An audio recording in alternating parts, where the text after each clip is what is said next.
In the whole history, not a single organized religion has able to produce a single enlightened man. ఈ అద్భుతమైనటువంటి statement ఇచ్చింది ఓషో. మొత్తం మానవ చరిత్రలో ఈ మతాలు అనేటటువంటివి ఒక్క ఎన్లైటెండ్ పర్సన్ కూడా ప్రొడ్యూస్ చేయలేకపోయాయి. విచిత్రం ఏంటంటే ఎన్లైటైన్మెంట్ అయినటువంటి ప్రతి వ్యక్తి మతం నుంచి బయటకు వచ్చి ఇండివిజువల్గా బ్రతికే ప్రయత్నం చేస్తాడు.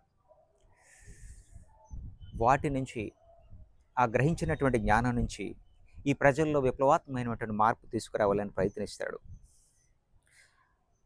అప్పుడు ఈ ప్రపంచం వాళ్ళని చంపుతుంది. చరిత్ర గమనించి చూస్తే జీసస్ క్రైస్ట్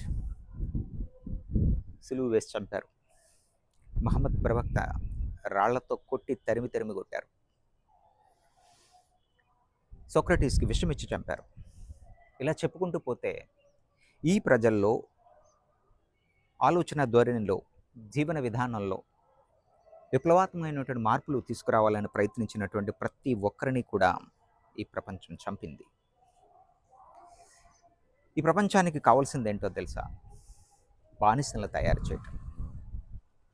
ఎస్, అది ప్రభుత్వమైనా మతమైనా. ప్రభుత్వం రాజకీయ బానిసలను తయారు చేస్తుంది, మతం మానసిక బానిసలను తయారు చేస్తుంది.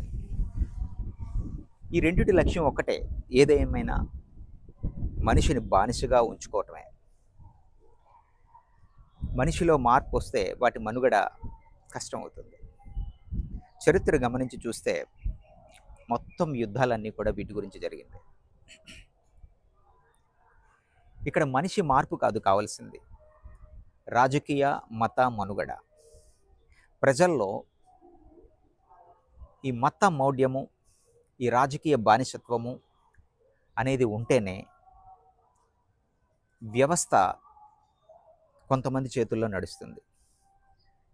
ఒక రకంగా చెప్పాలంటే ఈ రాజకీయ సంస్థలు, వ్యవస్థల యొక్క లక్ష్యము, మత లక్ష్యము ఒకటే, ప్రజల్ని బానిసలుగా మార్చడం, వాటి మనుగడ కోసం. అందుకే అంటారు ఈ యొక్క వ్యవస్థలు ఏవి కూడా చరిత్ర గమనించి చూస్తే ఒక్క ఎన్లైటెండ్ పర్సన్ కూడా తయారు చేయలేకపోయినాయి అని. నిజమే కదా?